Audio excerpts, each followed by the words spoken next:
एक समय की बात है जब भगवान श्री कृष्ण इस पृथ्वी से अपने लोक लौट चुके थे। द्वारका नगरी समुद्र में समा चुकी थी। उस समय अर्जुन अपने वंश की महिलाओं द्वारका की स्त्रियों को साथ लेकर हस्तिनापुर की ओर लौट रहे थे। उनके साथ कई योद्धा भी थे जो उनकी रक्षा के लिए नियुक्त थे। रास्ते में अभिर नामक लुटेरों ने अर्जुन के दल पर आक्रमण कर दिया।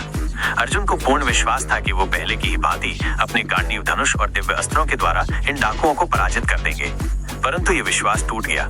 अर्जुन ने जब गांडीव धनुष उठाया और बाण चलाना चाहा तो बाण निकल ही नहीं पाए।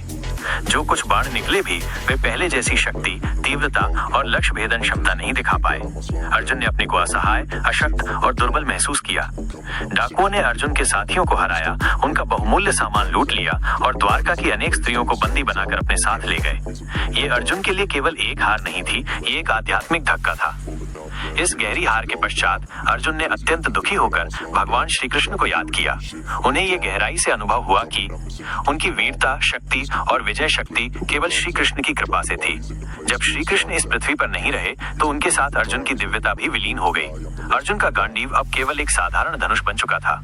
हस्तिनापुर लौटने के बाद अर्जुन ने ये सब अपने भाइयों युधिष्ठिर, भीम, नकुल और सहदेव को बताया।